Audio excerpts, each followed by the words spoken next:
Greetings comrades, Soviet Gaming here. Today we are doing the tier list for the Mauler engravings. And before we start, I want you to explain how it works, because in the previous tier list people were confused.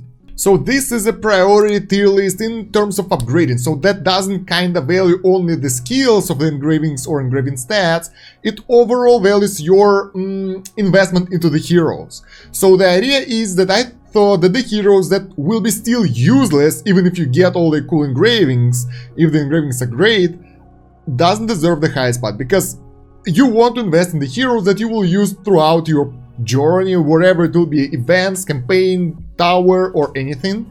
And your resources are really limited because engravings are expensive, so that's why the highest spots are the ones you want to invest your resources first. And this is only for the Maulers, like the last one was only for the light bearers and so on.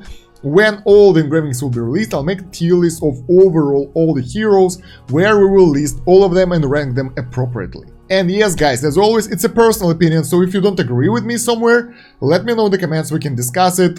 More opinions the better, right? So the first one, Brutus. His E30 ability increases attack rating by 120 and haste increased by 28% from 125%. So it's a small buff to his attack and haste, which is okay, but doesn't matter that much, specifically because that guy is mostly used as your mid shield. E60 ability, when last gasp is used, Brutus recovers 800 energy points, so when he kinda going to die, he will get the shield, immunity, and almost full energy. I think it won't be that useful for the most people. In season mentioned that it might be a good idea for some PvP players. I don't really agree with that much, because his damage will be still pretty low, so he won't be able to burst down the enemy team. So yeah, you would better use Crucial for that. So I would put him for D rank for that. I mean, really low investment. He's still useful in the end game. Maybe some stats will help, survivability and that, but not that much. Next one is Cassas. For this guy, E30 gives him the damage increase of 10% for his X throw. So yeah, small damage increase. E60 though increase life leech of him and his teammates by 3 additional points, which is not that bad, but then again, Cassas is not really useful hero anymore, unless he will be reworked. That's mostly a waste of your resources, so he is going, okay, D tier. He's not completely useless, but probably really bad. Let's move on to Vork, our small little damaging guy. His E30 will give his poison vial higher damage, so it's 80 instead of 70% attack per second, and E60 will put additional trap in the center of the battlefield after 20 seconds of the battle, which is okay, but the hero isn't that crazy good, and the abilities, well, his poison is actually good. When I tested him, when I actually used him before, the poison works okay, but since those abilities are not that crazy, he's going to the D tier. Oh my god, we have D tier for everyone. Now we have Numisu, our only support for Maulers that far, and his abilities are really interesting. So E30 will increase the mock duration to 3 seconds from 2 seconds, so it's 1 more second when the enemies will attack the offensive totem, so that's kind of disrupting the enemy. And this one is actually pretty good for E30, specifically since you will use Numisu in the tower anyway as only support. And E60 Fanatism, haste increased to 60, normal attack speed increased to 40. So it's additional 10 haste and 10% attack point for the ally with the highest attack power for your carry. So I think this one is pretty good. It's not the top tier, not A, probably B, so not that crazy. But yeah, it will help you if you're struggling with the tower, and you need E60 in order to make him good. So E30 is like okay, it's good, but E60 is actually really good, but it's expensive, so free-to-play won't ever get that, so he will be on the B tier for now. Let's move on to Scrag. Scrag have Iron Skin level 4, which kinda gives additional layer of abilities to that ability. When enemies are within striking range of Scrag and dealing damage to him, they will lose 8 haste points for 3 seconds, and that can stack up to 3 times. So that is actually really good. That will slow the enemies down, and he is still useful as a utility tank, specifically in the tower, and E30 is really cheap and nice, so probably that's a good thing. E60 stem pad ability is triggered every 6 seconds instead of every 8 seconds, so it's lower cooldown, so more havoc on the battlefield. Really good as well. Well, I mean, it's good, not really good, but good, but doesn't worth it to go for E60 since this guy isn't that crazy useful outside of the tower, I think. So we'll put him next to the Numiso. Good, but not crazy good. Let's move on. We have Warwick here, our tanky guy for the bosses. Extricate. Cooldown time is reduced to 4 seconds, so more shield for Warwick. E60, Carnal Rage, 1% more damage raise, which will stack to 12 times, so it's 12% damage boost, which is So the abilities are pretty horrible. This guy is only useful at the boss fights, so I think he deserves spot. Well, okay, he is not completely useless. He will be built only by the whales, who are really crazy about the event, so I can't decide. It's somewhere between D and C, so let's put him in C. So someone will have to be there. I mean, that guy's kinda useful in the Twisted Realm, so why the hell not? Now, Entendra. This is a really debatable topic because she's one of the best carries for the Maulers, so there are 4 and she's one of those. Personal opinion, she's actually pretty good. Let's take a look at the abilities. E30, Piercing Assault. Damage is increased to 260 from 240, and that's just the damage of her Pierce Assault, this spear throw basically. So this isn't really crazy. This is just a small damage buff, which is not changing anything for her, but E60 though is a little bit different. Knockdown. Basically, Nintendo recovers an additional 4% of your max health for every enemy she strikes that is marked with the Mark of the Wild, and that is already quite a good healing. And additionally, if enemy is unmarked, they will consequently be marked, and that is really good because the mark gives bonus to a marked enemy from attender attacks, and signature item will give additional bonuses as well, so that kinda makes enemy team a bit weaker, but it's extremely expensive, so I'm not entirely sure about this one. I heard a lot of people saying that it's really good. Personal opinion, she is good as well, so I'll put her to A, just because of that. If you use her, if she's one of your main carries, go for it, but other than that, if you haven't built those guys yet, there are better options right now. They will be in the S tier basically, so you will see. Now Sephia, our spellcaster, her abilities are crappy, so E30 static field will give 10% more damage for the most forward enemy. Electric field AoE, not that good.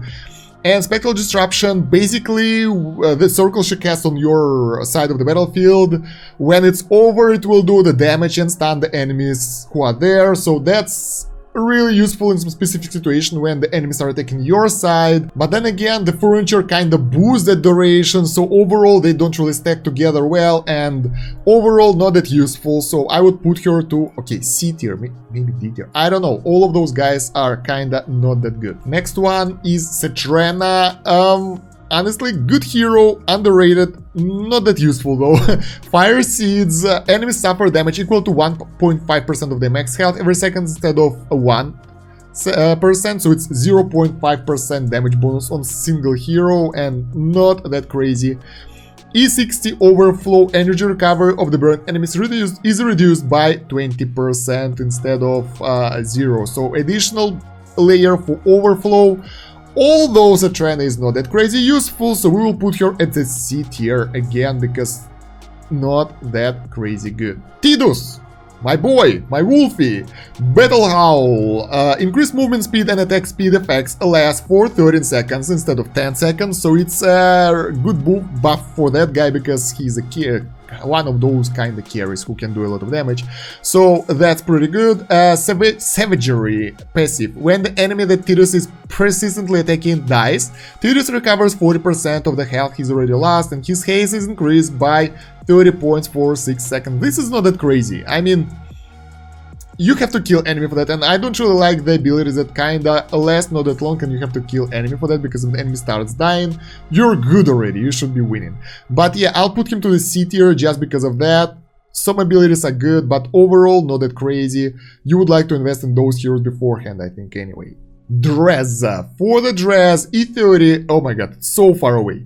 Dress recovers 120 energy points while he is away from the battlefield. That will give him more energy, more abilities to use his ultimate and more... What energy? I don't have to talk about energy that much, right? And E60, when Dress ultimate deadly ambush deals damage to the enemy he is pursuing, Dress attack rating shall be increased by 3% for 5 seconds. This effect can be stacked up to 10 times. And his abilities are actually pretty good, but only in case if you are doing the event. So he's a really good event hero for Abyssal Expedition and stuff like that. Not the top priority, but still pretty good. So I would say you want to invest in him only if you build him up, so he will be here somewhere like in the C tier. Not the top priority, not the least priority, but still here. I actually want to move that lady down here, because she is not that crazy good. Okay, that will be more fair. Somewhat useful, not really useful, totally crap. Let's put it like that. Scryat. For the Scryat, E30 will give additional debuff. Enemies now lose 120 accuracy points and 35 haste points. So Sandstorm will actually debuff enemies way more. 20 less accuracy and 10 less haste. So that's already pretty good for E30 specifically. So yeah. And Critical Insight. When the maximum number of crit rating points is reached, Scryat attack rating will be increased by 10% point. So guys, keep in mind that it's only increasing Scryat attack points, not the whole team, so that's crap. Since all other critical insight bonuses are aimed towards the team, if it won't be changed, it's crap. So only E30 for him, and only, I think it's a B tier somewhere, maybe A even. Not sure. Let's put him at the B tier, but before everyone else, because he is still pretty useful. But lately he's only been used in the 5 pool, so in that case you don't really need that bonus that much. Let's move on to Enoki, our tanky boy. Our tanky boy have E30 that gives allied melee heroes increase their tenacity by 15 points while within range. 15 points is 30% defense from the debuff, which is actually pretty good. So if you guys are planning to use him, that's a good ability. Horn of War, shield duration increased to 7 seconds, so that's a little bit more survivability for him at the start of the battle, but not that crazy again. So I'll put him somewhere at the end of the C tier if you use him, but not really crazy good. Why I don't have the F tier for those guys? I don't know. It feels I'm pretty loyal today. Alright, Karen, nice. E30, Old Pal. Each time a landmine explodes, Kran will recover 100 energy points, and that gives him a lot of energy at the start of the fight, which is just what we need for this guy. Moreover, E60, while Kran is using the ability Concussive Blast when he's kinda running through the battlefield or jumping, whatever he's doing, any damage received from enemies excluding his target is reduced by 50%, so that will increase his survivability, and that's what we needed. So other than that, his engraving mechanics gives him a lot of good stats, so he will be S tier. Like, out of the Maulers, you would like to invest in him first and get him up to, let's say, E41 or so, so you will get more stats for him as a carry. That's really important. That buffs his damage, that increase his overall usefulness. Next one, Tally. And goddammit, another cool abilities. Look at that. In terms of abilities, this is the top tier, right? Those are the best abilities ever, even better than Kran's. But in terms of usefulness, maybe not. Okay, E30, Fireball 3 has a 100% chance to deal a critical strike to the target and also deals additional damage that is equal to 10% of the health Tally has already lost in the battle. So that is really good damage boost for the ability. And E60, take a look at this. 10% after casting Pyromancy. The proportion of current health is ignored and Tally is always be at her powerful state, so that means that this ability will be used at the maximum. So 60% damage reduction, 40 life leech, really cool. And it only requires 10 seconds, so it's a really good investment. And she might be your second carry, S tier, right here. So yeah, you would like to build her after Kran if you have her, because like on paper, she is a really good hero, maybe even better than Kran, depends on the situation. But yeah, really good investment. Next one is Granite. Granite, His usefulness is kinda weird. If you use him as a tank, maybe that will worth it. If you use him in the 5 pool as someone who will purify enemies, well, you won't use those engravings anyway. So the first one, stone skin. Value of the shield is increased to 340, so more shield for his stone skill, more survivability. E60 granite shield can be reset more frequently the lower his health falls, and can be reset as much as once every 8 seconds instead of 12 seconds, so more shield for that guy. Honestly, in terms of engravings, if you use him as a tank in the tower, yes, it is okay, but he is not dying fast in any case, so I think it's pretty useless. So I'll put him at the D tier as well, and if you use him in the 5 pool at the mythic tier just for the sake of getting the debuffs on the enemy, you can put him at the F tier. You don't want to invest in him in any case if you don't use him as a tank. So yeah, that's what we have for the Maulers. We need an F tier. Let's go. Casas is going to the F tier, and Sephi is going to the F tier. I don't like those guys. I mean, their abilities aren't that good. You don't really use them that much. Vur can go to the F tier. I mean, D and F tier are really close. You would like to take a look at the S, A, and B tier only. As I said already in the beginning, you would like to prioritize your investments in the guys that are in the top, and by the time you will get enough resources to get to the C tier even, if you not whale, there will be a new tier list with more info, more updated, and you will decide there. And yeah guys, I really want to hear your opinion on this tier list, if you like it or not, if you agree or not, let me know in the comments. While you're going there, don't forget to like the video, share it with your friends and guildies, join my Discord, we have a lot of stuff over there. Moreover, you can kind of follow the guides channel and my YouTube notifications and drop them in your YouTube channel, which will be really useful for you. And you can get all the links for that, more tier lists, more AFK Arena guides in the video description. There are more playlists and stuff, you will find everything over there and in the pinned comment. Thank you very much for watching, that's about it for now. Soviet out, до свидания.